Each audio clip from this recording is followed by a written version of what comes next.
कि जब शाम हुई उसके बाद बहुत से लोगों को वो लाए जिनमें दुष्ट आत्माएं थी, और उसने उन आत्माओं को अपने वचन से निकाल दिया और सब बीमारों को चंगा किया। And when the evening came, they brought unto him many that were possessed with devils, and he cast out the spirits with his word and healed all that were sick. चंगा का इस यूनानी भाषा में बाइबल ओरिजिनल लिखी गई थी, जिसमें जिस शब्द को प्रयोग किया गया है वो है थेरेपियो, ग्रीक भाषा का 2323वां शब्द। And he therapy you all.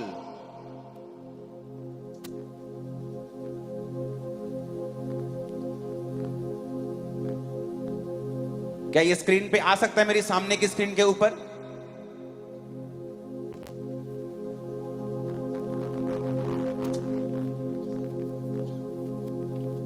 इसमें ही थेरेपियो ऑल, इसका मतलब पता क्या है? जो थेरेपी शब्द है वो इसी शब्द से निकला है। थेरेपी में होता है कि जब आप थेरेपी लेने जाते हैं तो डॉक्टर बोलता है अच्छा गर्दन को हिलाओ, अब ऐसे करो, अब टांग हिलाओ, अब हाथ हिलाओ, अब झुको, अब ऐसे ऐसे करो। थेरेपी वर्ड निकला है जीसस क्राइस्ट की हीलिंग से। He therapy you all that were sick. जब आप थेरेपी लेने जाते हैं तो सिर्फ डॉक्टर का काम नहीं होता, थेरेपी लेने वाले का भी कुछ काम होता है। डॉक्टर बोलता है भैन जी आ वाली बांह ऐ करके हुन ऐनू करो, ते भैन जी करदी ते फिर कहंदी आराम है मैनू, 3 दिन च कहंदी मैनू आराम है। क्यों? थेरेपी लई उन्हें। Jesus therapy you all that were sick. Jesus ने हील किया उनको जो बीमार थे। थेरेपी शब्द इसी शब्द से निकला है, क्योंकि यूनानी भाषा का जो ओरिजिनल बाइबल छपी है, जिसमें यूनानी भाषा में उसी भाषा से दुनिया की बहुत से वर्ड्स लिए गए हैं। तो बाइबल कहती है कि जब जीसस ने उनको थेरेपियो किया, मतलब जब यीशु मसीह सूखे हाथ वाले व्यक्ति के पास गए तो जीसस ने कहा अपना हाथ बढ़ा, और लिखा जब सूखे हाथ वाला व्यक्ति अपना हाथ बढ़ाने लगा उसका हाथ सीधा हो गया।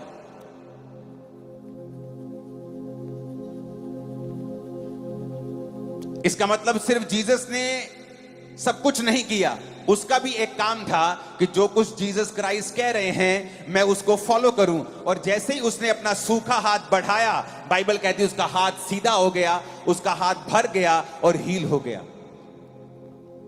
आज जब आपके लिए प्रार्थना की जा रही है चंगाई के लिए, तो इस बात का ध्यान रखें, जो पहले नहीं कर सकते थे आपको वो करना है, क्योंकि सब कुछ यीशु मसीह के ऊपर नहीं छोड़ना है।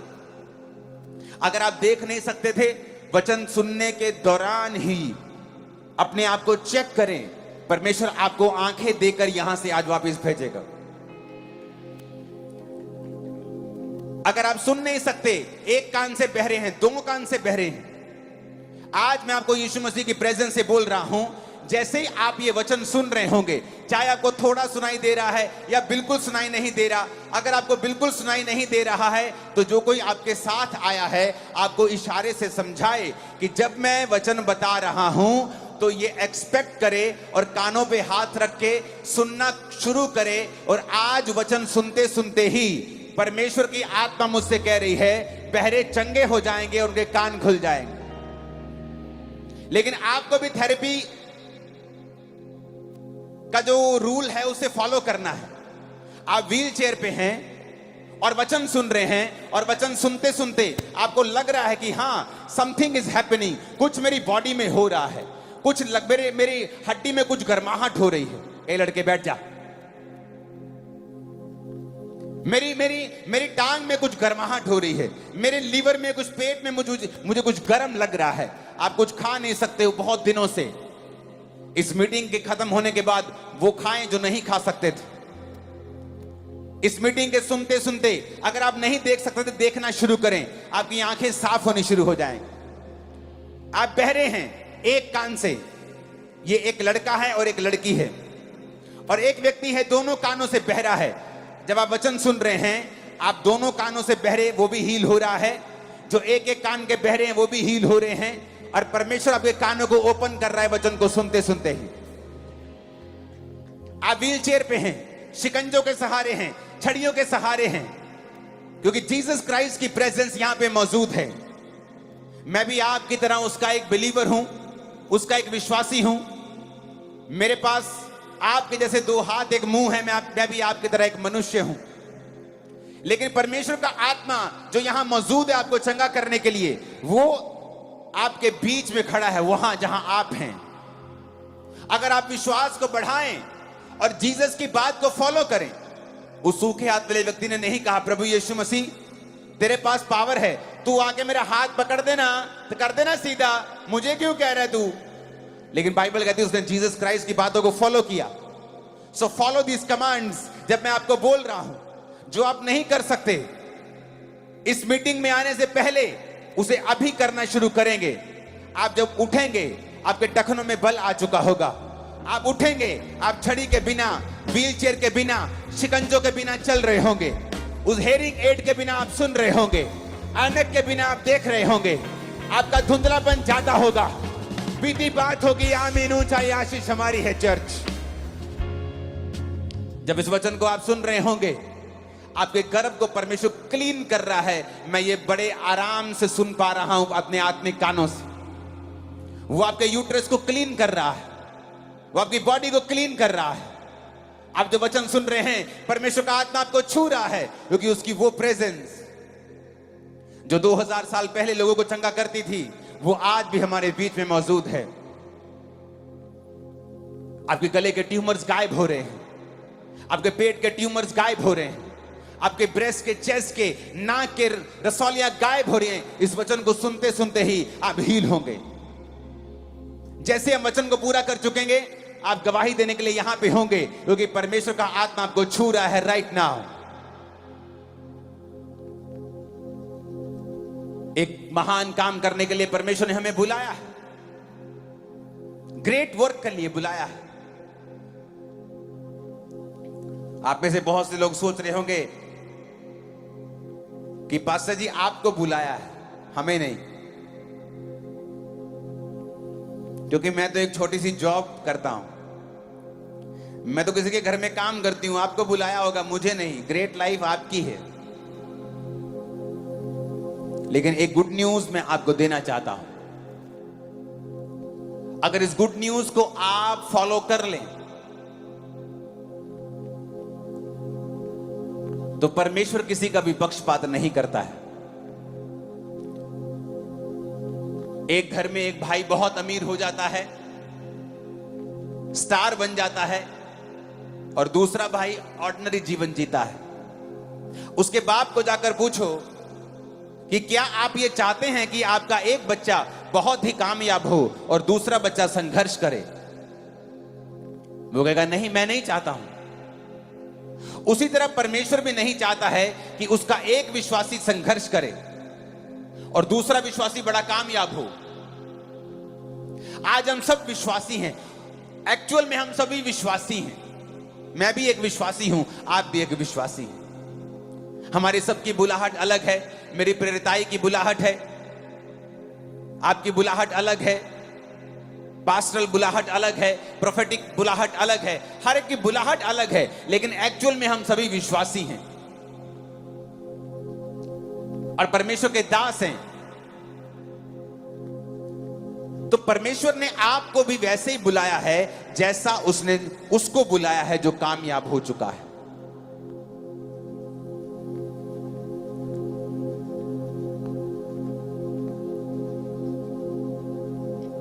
जिस तरह एक बाप नहीं चाहता उसका एक बेटा अत्यंत कामयाब हो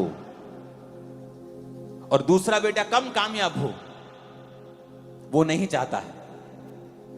परमेश्वर भी नहीं चाहता है कि उसका एक विश्वासी संघर्ष करे और दूसरा विश्वासी कामयाब हो। एक तो हर जाके हर महीने नई गवाही दे और दूसरा एक छोटी सी गवाही के लिए इंतजार करे।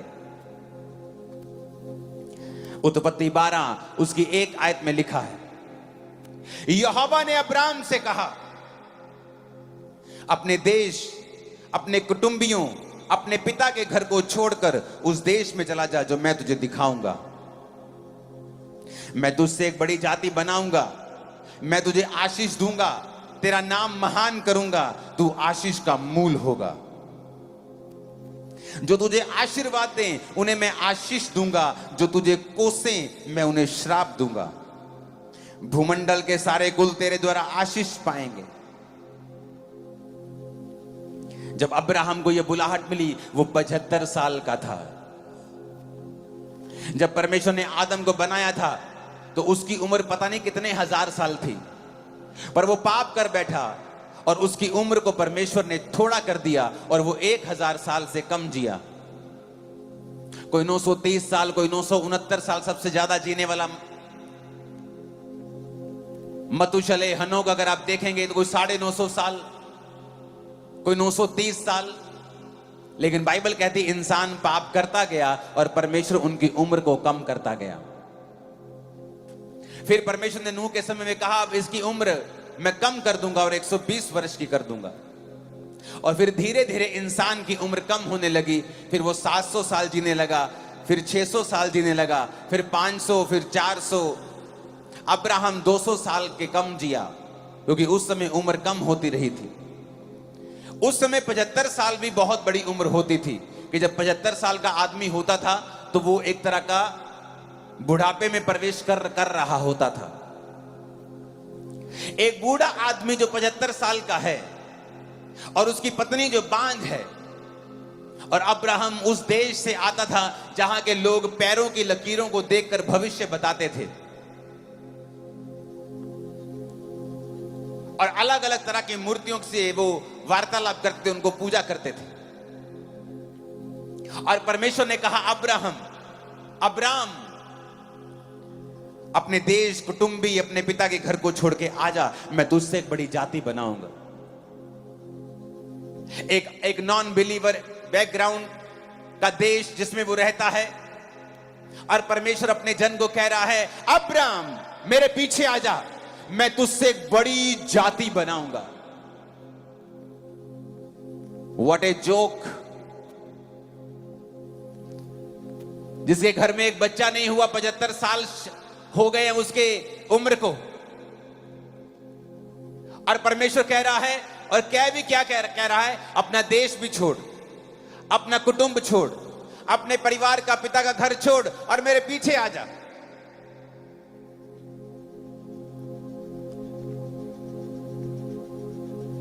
और मैं तुझसे एक बड़ी जाति बनाऊंगा। किस व्यक्ति को बोल रहा है? जिसकी पत्नी ने कभी प्रेगनेंसी का एक दिन भी नहीं देखा। एक अन्य जातीय देश में रहने वाला व्यक्ति, जहां के लोग बड़े बुद्धिमान अपने आप को समझते हैं और हर चीज का हल लकीरों से करने की कोशिश करते हैं, और परमेश्वर की बुलाहट उसको होती है कि तू अपने देश, कुटुंब और अपने पिता के घर को छोड़ के उस देश में जा जो मैं तुझे दिखाऊंगा। मैं तुझसे एक बड़ी जाति बनाऊंगा, तुझे आशीष दूंगा, तेरा नाम महान करूंगा, तू आशीष का मूल होगा। और वचन कहता है अब्राम निकल पड़ा। जब परमेश्वर ने कहा चला जा, परमेश्वर आपको बोल दे पंजाब को छोड़ दे, इंडिया को छोड़ दे या अपने मोहल्ले को छोड़ दे, लेकिन कहां जाऊं? अब ये आवाज नहीं आई कि आप ग्रेट होना चाहते हैं, क्योंकि परमेश्वर के वचन के मुताबिक अब्राहम के वंश से प्रभु यीशु मसीह पैदा हुए हैं। और जो कोई आज प्रभु यीशु मसीह को कबूल करता है कि यीशु मसीह धर्म जात को बदलने के लिए नहीं आए, वो यीशु मसीह इतना छोटा नहीं है। वो यीशु मसीह इतना छोटा नहीं है कि इंसानों को धर्म में लड़ाए, वो इतना छोटा नहीं है। वो नया धर्म बनाने के लिए नहीं आया। उसने कहा मैं तुझे बुलाहट देता हूं। अगर यीशु मसीह को आप कबूल करते हैं, अपना उद्धार करता, अपने पापों को मानकर यीशु मसीह को अपनाते हैं, तो टेक्निकली आप अब्राहम के वंश से हो जाते हैं। और वही आशीष जो परमेश्वर ने अब्राहम को कही थी कि मैं तुझसे एक बड़ी जाति बनाऊंगा, मैं तेरा नाम महान करूंगा, तू ग्रेट होगा, तू आशीष का मूल होगा, राजा तेरे पास आया करेंगे।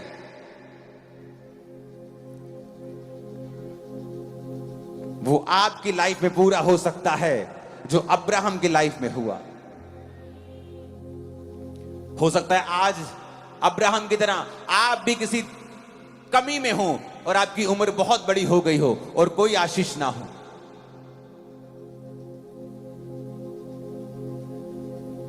आपको ये बातें जोक लगे कि परमेश्वर मुझे इतना ग्रेट कर देगा कि पूरी दुनिया मेरी आशीष को जानेगी।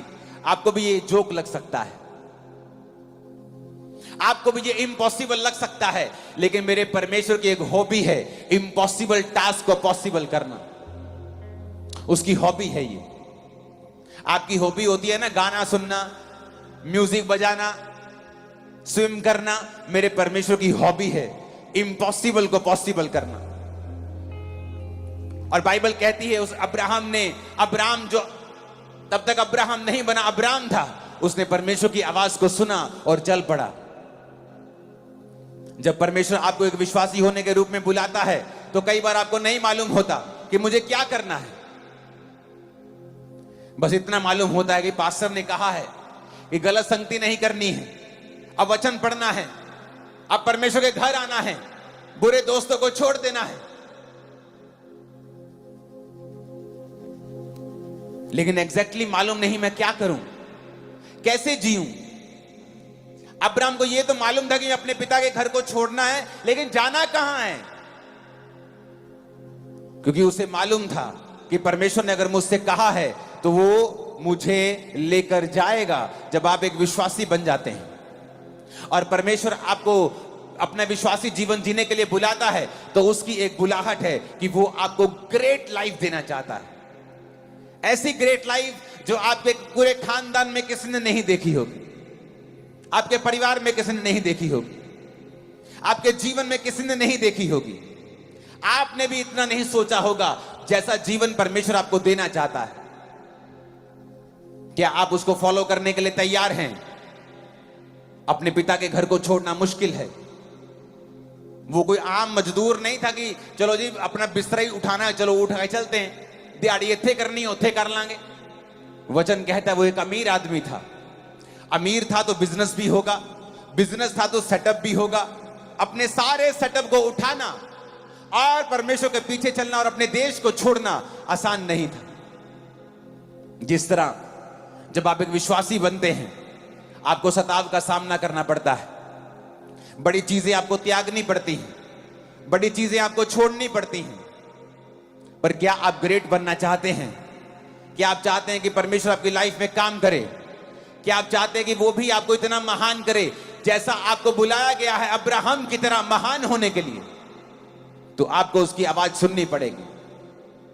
अब्राहम बहस कर सकता था कि प्रभु तू ग्रेट कहीं भी बना सकता है, तू तो खुदा है, तेरे लिए क्या मुश्किल है? इसी देश में मुझे महान बना दो, नाले मेरी गवाही दे मैनू ऐसे देश लोगों को पता चले तो मेरी जिंदगी से काम किया। कई बार आप परमेश्वर से बहसते हैं, परमेश्वर मुझे दोस्तों को छोड़ने की जरूरत क्यों है? मैं क्यों रिश्तेदारों को छोड़ूं? जो मेरे लोग जो यीशु मसीह को नहीं मानते हैं, मुझे उनसे अलग मत कर। लेकिन परमेश्वर उसको ग्रेट नहीं बना सकता था। कई बार आप परमेश्वर की आवाज को सुन नहीं पाते हैं जब बहुत से नॉन बिलीवर्स दोस्त आपकी लाइफ में होते हैं। बहुत सी ऐसी चीजें जो बिब्लिकल नहीं हैं जब आपकी जिंदगी में होती हैं, परमेश्वर आपकी लाइफ में काम नहीं कर पाते हैं। जब कुम्हार घड़ा बनाता है तो वो मिट्टी से, उस मिट्टी को जो ग्राउंड में थी वो भी ग्राउंड की मिट्टी, पर अगर उसे घड़ा बनाना है, अलग बनाना है, तो उसे ग्राउंड से अलग करना पड़ता है। उसमें से वट्टे निकालने पड़ते हैं, अशुद्धियां निकालनी पड़ती हैं, घास फूस निकालना पड़ता है। जैसे जब परमेश्वर आपको दुनिया से अलग कर लेता है, फिर वो आपके अंदर से कमियां निकालता है। बेटा ये नहीं करना, ये नहीं करना, नशा नहीं करना है, ये नहीं खाना, ये नहीं पीना, वहां नहीं जाना। फिर वो आपको बैप्टाइज करता है, जिस तरह कुम्हार उस पानी के साथ मिट्टी को बैप्टाइज करता है, उसे बपतिस्मा देता है। फिर वो मिट्टी को गीला करके उसे मशीन पे रखता है और ठोकर मारता है बाहर से और अंदर से सहारा देता है। उसी तरह परमेश्वर आपकी लाइफ में करता है। एक तरफ से आपको परीक्षाएं देता है ताकि आपकी शेप आ सके, और दूसरी तरफ से आपको अंदर से सहारा दे के रखता है कि कोई परीक्षा ऐसी नहीं होगी जो सहने से बाहर होगी। फिर होता है, घड़ा बन के तैयार होता है, फिर आग की भट्टी में जाता है, परीक्षाओं में जाता है, फिर तैयार होता है बन के, और उस ग्राउंड की मिट्टी से अलग होता है, सुंदर होता है, बिल्कुल पूरी तरह से अलग होकर मालिक के मुंह में लगता है, काम आता है। आप ग्राउंड की मिट्टी को मुंह में नहीं रख सकते, लेकिन अपने घड़े को मुंह से लगाते हो। क्यों? क्योंकि वो तैयार हो चुका है। उसी तरह से जब आप परमेश्वर के हाथों में आते हैं, वो आपको तैयार करता है। तैयार होने के लिए आपको ग्राउंड की मिट्टी से अलग होना पड़ेगा, आपको दुनियावी उन चीजों से अलग होना पड़ेगा जो वचन में लिखी हैं कि हमें उनके साथ कोई मैच नहीं है। आप उन लोगों की संगति करके जो नशे में रहते हैं, आप परमेश्वर की योजना को पूरा नहीं कर सकते। जो हर वक्त लड़कियां छेड़ने के लिए नुक्करों में खड़े रहते हैं, आप उनके साथ बैठकर परमेश्वर की योजना की हिस्सा नहीं बन सकते, आप महान नहीं बन सकते। परमेश्वर कहता मैं तुझे महान करूंगा, अलग हो जा, आशीष का तू मूल होगा। आप नहीं जानते परमेश्वर ने आपको कितनी बड़ी बुलाहट के लिए बुलाया है, कितने बड़े तरीके के साथ वो आपको महान बनाना चाहता है, कैसी जिंदगी वो आपको देना चाहता है फ्यूचर में, आप सोच भी नहीं सकते। लेकिन आपको उसे फॉलो करना पड़ेगा, आपको पूरे मन से उसको फॉलो करना पड़ेगा, अपना सब कुछ छोड़ के उसके पीछे चलना पड़ेगा, आपको आत्मा की बातों की ओर ध्यान देना पड़ेगा। जो संसार कहता है, शैतान कहता है, विरोधी कहते हैं, अपना मन उनसे अलग करना पड़ेगा।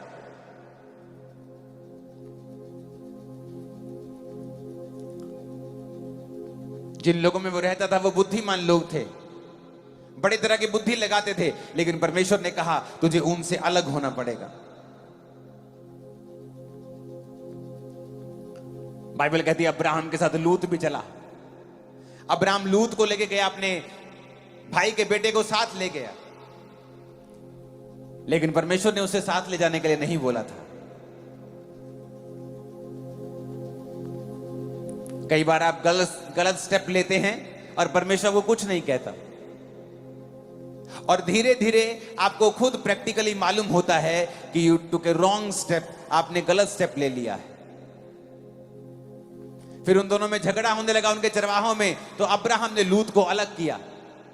जैसे ही लूत को अलग किया, परमेश्वर ने कहा अब्राहम आई लव यू, चारों ओर देख अपने आसपास की भूमि को, जो तू देख रहा है मैं तुझे और तेरे वंश को दे दूंगा। आपको लगता है कई बार हो सकता है परमेश्वर ने आपको बुलाया हो महान बुलाहट में और आप समझ रहे हो, पर आपकी सगी बहन जो आपके साथ बैठी है वो ना समझ रही हो, आपका सगा भाई नहीं समझ रहा, आपका बाप नहीं समझ रहा कई बार, और आप सोचते हैं मुझे इसको भी साथ लेके चलना है, और नहीं हो पाएगा।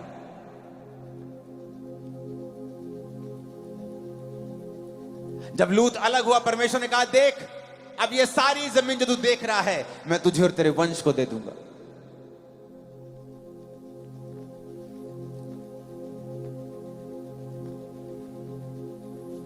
परदेशी होके रहा, एक महान बिजनेसमैन, वेल ब्लेस्ड बिजनेसमैन एक देश में परदेशी होके रह रहा है क्योंकि खुदा ने उसे कुछ कहा है।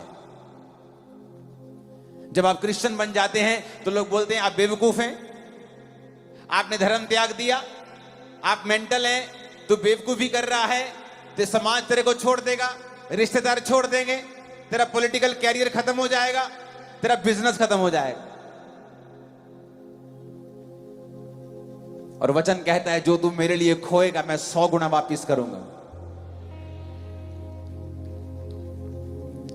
जिस दिन मैं परमेश्वर में आया, मेरी रोज की इनकम 1 लाख रुपया होगी, रोज की इनकम, सेल नहीं, मेरे बिजनेस की इनकम।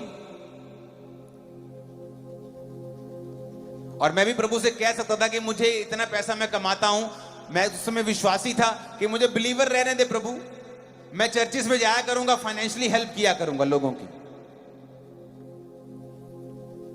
तब फॉरेन में लोग 1 लाख रुपए तब महीना कमाते थे, फॉरेन के लोग। तब तनख्वाहें 1 लाख के करीब अमाउंट की होती 2004 में। और मैं इंडिया में रह के कमाता था रोज, जो लोग महीने में फॉरेन में कमाते थे। लेकिन जब परमेश्वर ने कहा मेरा पीछा कर और मेरी सेवा कर, मैं तुझे महान करूंगा, मैंने उस चीज को त्यागा और परमेश्वर ने लाखों गुना करके मुझे वापस किया। अब उसके किंगडम के लिए मैं कर रहा हूं, वो बात अलग है, क्योंकि मुझे अब पैसे की पर्सनल भूख नहीं। अब उसके राज्य को फैलाने के लिए मैं कर रहा हूं, वो बात अलग है। लेकिन परमेश्वर ने मुझे बढ़ाया है, क्योंकि मैंने वो समय पर फैसले लिए हैं जो मुझे लेने चाहिए थे, जिनमें लोग 10 साल लगा देते, 5 साल लगा देते सोचने के लिए, और ये साबित करते हैं कि परमेश्वर तू छोटा है, मेरी बुद्धि तुझसे भी बड़ी है। मैं सोच के देखूंगा, कैलकुलेट करूंगा दिमाग में मुझे क्या करना चाहिए। शेम, ये शेम है, ये शर्म की बात है, क्योंकि परमेश्वर आपको जानता है, वो आपका फ्यूचर देख सकता है, वो जानता है आपको कहां लेके जाना है और कैसे लेके जाना है। उसके तरीके दुनिया के तरीकों से अलग हैं। जब आप जीसस क्राइस्ट को फॉलो करें, पूरे मन से उसको फॉलो करें, पूरी तरह से पवित्रताई में उसको फॉलो करें, सब चीजों को त्याग कर जो खुदा से दूर रखती हैं, बल्कि वो सोचों को भी करप्ट करती हैं, जो प्रभु से दूर करने वाली सोचें आपके अंदर डलती हैं, ऐसे दोस्तों से भी अलग रहें। अगर कोई रिश्तेदार जिसके पास आप बैठते हैं और 15 मिनट बैठने के बाद आपका विश्वास कमजोर होता है परमेश्वर में, क्योंकि वो कुछ आपको सलाहें देना चाहता है, तो उससे अलग हो जाएं। क्योंकि वचन कहता है कि वो ग्रेटनेस का रास्ता जिसमें आप बुलाए गए हैं, आपको परमेश्वर ने आवाज नहीं लगानी है। अब्राहम को जब वो आवाज लगा रहा था, वो तुझे आवाज लगा रहा था, और तुझे लगा रहा था, और तुझे लगा रहा था, और मुझे लगा रहा था। कहता भूमंडल के सारे कुल, भूमंडल के सारे कुल, वो कनाडा में हो, यूएसए में हो, पाकिस्तान, इंडिया, सब कहता भूमंडल के सारे कुल तेरे द्वारा आशीष पाएंगे। वो तुझे बुलाहट दे रहा था। आज जब आप जीसस क्राइस्ट को फॉलो करते हैं, उसने आपको अब्राहम की तरह ग्रेट लाइफ के लिए बुलाया है, इमेजिन से परे जिंदगी जीने के लिए बुलाया है। जब आप उसको फॉलो करने लगते हैं, आप उसमें सिद्ध होने लगते हैं। अब्राहम जब 99 साल का हो गया, उससे पहले उसके जीवन में बहुत सी कमियां थी। बाइबल कहती है उसके देश में जब अकाल पड़ा, वो मिस्र में गया और उसने अपनी पत्नी को बोला, ये मिस्री लोग मुझे मार के तुझे अपनी पत्नी बना लेंगे, तू झूठ बोल देना वहां पे, तो तू मेरी पत्नी नहीं है।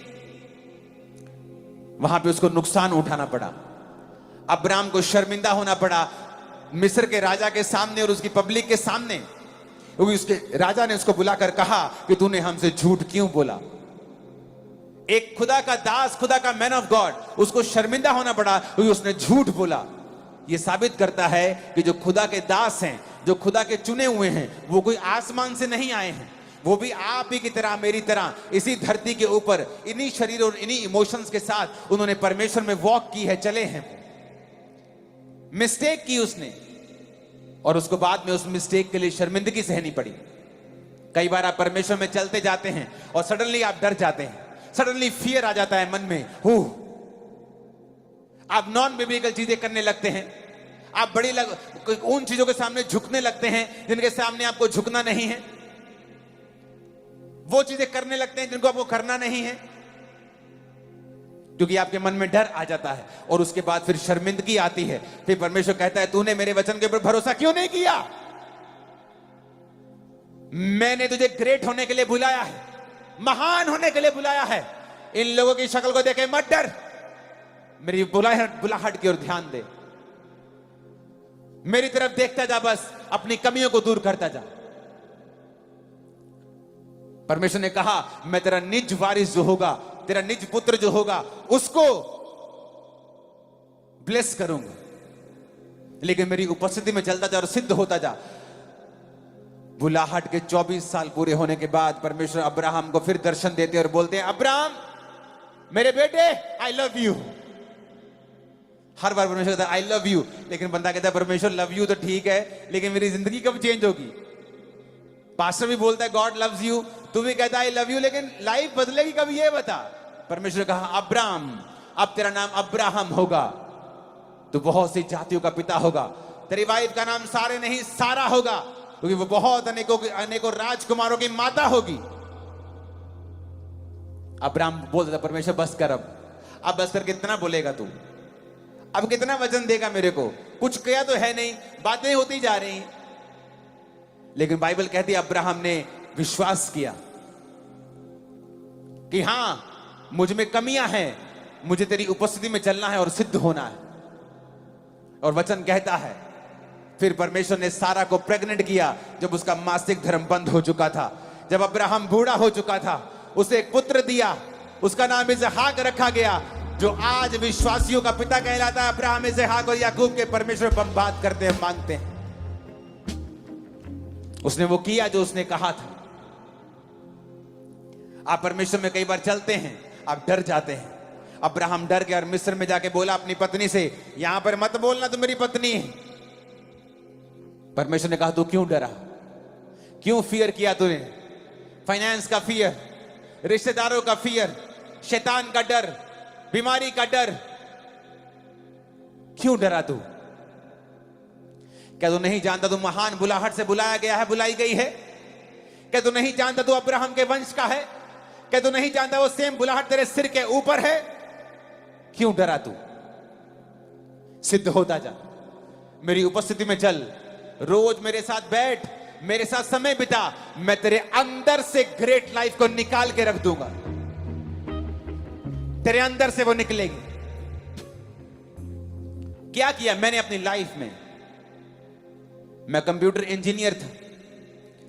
इंजीनियरिंग करने के बाद मैं इतना डिप्रेशन में चला गया कि मैं भांग की टिक्कियां खाकर अपने डिप्रेशन को दूर करने की कोशिश करता था। शराब पी के, महंगी से महंगी बियर पी के, सिगरेट्स पी के, नशे करके, मेडिकल नशा करके, खांसी की दवाइयां आती वो पीने से नशे होते, वो पी, कैप्सूल्स खाए, सब नशे किए डिप्रेशन से फ्री होने के लिए। मेंटली पागल हो गया। जिस दिन परमेश्वर में आया उस दिन मैं पूरी तरह से डिस्टर्ब हो चुका था। लोगों की ओर फेस करके मैं ताली तक नहीं बजा पाता था चर्च में। ऐसा क्या हो गया मेरी लाइफ में बदलाव जो मैं अब लाखों को प्रीच कर रहा हूं? क्योंकि मुझे परमेश्वर की आत्मा ने सिखाया, मेरी उपस्थिति में चलता जा और सिद्ध होता जा।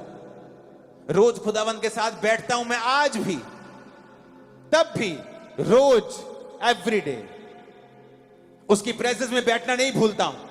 आप लोग भूल जाते होंगे और आप नहीं समझ सकते कि परमेश्वर को जो आपकी ग्रेट लाइफ निकालनी है वो आपके अंदर से निकालनी है, बाहर से कुछ नहीं आना। अगर मुझे संतरे का पेड़ चाहिए तो मुझे संतरे का बीज लगाना पड़ेगा और उस बीज के अंदर से संतरा निकलेगा। बाहर से संतरे का पेड़ नहीं आएगा बना बनाया और वो बीज फल देगा, ऐसा नहीं है। मुझे संतरे का बीज संतरा देगा, आम का बीज आम देगा। तो परमेश्वर को आपकी लाइफ के अंदर से कुछ ब्लेसिंग को निकालने के लिए बाहर से नहीं पैदा करना है, उसको आपके अंदर से पैदा करना है। जब आदम को परमेश्वर ने बुलाया और आदम ने सब जानवरों के नाम रखे तो परमेश्वर ने कहा यार मुझे कोई भी तेरे साथ मैच नहीं कर रहा। हाथी तुझसे ज्यादा बड़ा है, शेर थोड़ा सा अग्रेसिव है, तेरे साथ जचेगा नहीं, यार कोई मैच नहीं कर रहा। बाइबल कहती परमेश्वर ने आदम को गहरी नींद में सुलाकर उसी के अंदर से औरत को निकाला, उसकी पसली को निकालकर मांस भर दिया। इसका मतलब आपकी लाइफ में जो कुछ भी आपको चाहिए था ऑलरेडी वॉज इनसाइड यू, आपके अंदर था वो। आप परमेश्वर को आपके अंदर से ही हीलिंग निकालनी है, झरने आपके अंदर से जीवन जल के निकालने हैं, लेकिन वो आप उसको समय देंगे तो ना। समय तो टीवी पे जा रहा है, प्रोग्राम्स देखने हैं, इंटरनेट चलाना है, कौन क्या कमेंट कर रहा है, किसने कितने लाइक छोड़े हैं, मुझे तो वो चेक करना है किसने कौन सा सूट डाला है, स्क्रोलिंग करनी है 1 घंटा। वो तेरे अंदर से ले रही है, डाल कुछ नहीं रही। The most stressed time of history of Mankind, जब से दुनिया बनी है, आज इस दुनिया में सबसे ज्यादा लोग मेंटली डिप्रेस्ड हैं। Its peak high because of social media, क्योंकि आपको हर वक्त आप कनेक्टेड हैं पूरी वर्ल्ड से, एवरी टाइम। पहले क्या था, आप हैं, आप टीवी पे आए, किसी ने गाली दी, टीवी पे दी, आपको सुनी नहीं। अब तो लोग कमेंट में आके आपको गाली निकालेंगे, आप देखेंगे, आप डिप्रेस हो जाएंगे। इसलिए मैं और मेरी वाइफ हम सोशल मीडिया पे नहीं है। हमारे प्रोग्राम सोशल मीडिया पे हैं, हम नहीं हैं। हम 24 घंटे आपको सोशल मीडिया पे दिखेंगे, लेकिन हम हैं नहीं सोशल मीडिया पे। मुझे नहीं देखना कौन क्या कहता है, मुझे ये देखना है खुदा मेरे बारे में क्या कहता है। आज दुनिया को स्ट्रेस है क्योंकि हर टाइम आप कनेक्टेड हैं। वो क्या कह रहे हैं, उसने लाइक मारा कि नहीं मारा, उसने मेरा स्टेटस देखा कि नहीं देखा, उसने देखा कि उसने मेरे को दिल भेजा कि नहीं भेजा। Every time you are stressed. लेकिन जैसे ही आप परमेश्वर की प्रेजेंस में बैठते हैं और आप समझ जाते हैं कि मेरे अंदर से परमेश्वर ने कहा था कि मैं जीवन जल के झरनों को बहा दूंगा, आओ उसकी प्रेजेंस में बैठें और खुदा से कहें, मुझे बना परमेश्वर ग्रेट जो तूने कहा था। एवरीडे 21 साल से मैं रोज कर रहा हूं, 21 ईयर्स रोज खुदाबंद के प्रेजेंस में बैठता हूं। मुझे पता है मेरी महानता बाहर से नहीं आएगी, बाहर के सोर्स से नहीं आएगी। इतना बड़ा चर्च परमेश्वर ने खड़ा किया। इस संडे 25,000 चेयर थी चर्च में, और तब भी लोग सारे नीचे, ऐसा लगता है कि 80% लोग नीचे बैठे हैं। कारण प्रेजेंस में बैठना रोज। उसने कहा मैं तुझे ग्रेट करूंगा। अगर तू पास्टर है, you will be a great pastor. तू अपोस्टल है, you will be a great apostle. तू डॉक्टर है, तू इंजीनियर है, तू बिजनेसमैन है, you will be a great businessman and a great believer too. तू महान विश्वासी और महान काम करेगा। लेकिन उस महानता को निकालने के लिए मुझे रोज उसके पास बैठना पड़ेगा। फोन त्याग के, टीवी त्याग के उसके पास बैठना पड़ेगा कि परमेश्वर, ये बुलाहट मेरी थी और आप लेट कर रहे हैं उसको। आपने घर में फोन लाए, सिम लाए, और आपने फोन रख दिया और सिम रख दिया। आपने ना फोन ऑन किया ना सिम ऑन किया। आपकी बात नहीं होगी किसी से। वही हाल लोगों का है, अपनी बुलाहट को साइड पे रखा हुआ है और टीवी ऑन किया हुआ है। कई घरों में तो उनकी ड्योढ़ी में, लॉबी में 20 आवर टीवी चलता है, 10 घंटे टीवी चलता है रोज। कभी कोई मोहल्लों में टीवी, कोई ना कोई खड़े रहे टीवी के आगे। कोई बच्चा खड़ा है, कभी भाभी खड़ी है, कभी पुआ खड़ी है, कभी दादी खड़े। अच्छा उनकी, अच्छा एक सूट पे मेहर मार गया एवरी टाइम। और आप भूल गए कि आप क्रिश्चियन हैं, आपको परमेश्वर की प्रेजेंस में बैठना है। परमेश्वर आपके अंदर से ग्रेट लाइफ को निकाल देंगे। फिर वो लाइफ जो परमेश्वर आपको देना चाहता है, आप जीना शुरू करेंगे। आपको फॉर्मूला समझ आ जाएगा। ओके, ये फॉर्मूला है। परमेश्वर की प्रेजेंस में रोज बैठना है, प्रार्थना करनी है, अलगताई में रहना है, पवित्रताई में रहना है, और मुझे परमेश्वर के संग चलना है और अपनी कमियों को निकालते रहना है रोज रोज। आप 90% जो प्रेयर्स करते हैं अभी, आप बंद कर देंगे करनी, क्योंकि वो पूरी होना शुरू हो जाएंगे। 90%, क्योंकि आप विश कर रहे हैं, पिता ऐसा हो जाए, प्रभु ऐसा हो। आप प्रेयर नहीं कर रहे हैं, आप समय नहीं बिता रहे हैं, परमेश्वर के संग नहीं हैं, क्योंकि उसने आपको ग्रेट बुलाहट दी।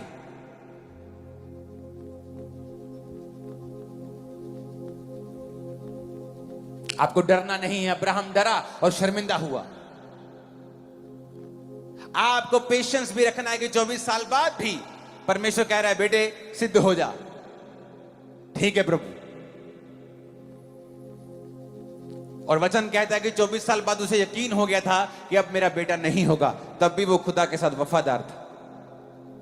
आपको 2 साल पता लग जाएगा, आपको हीलिंग नहीं होगी, आप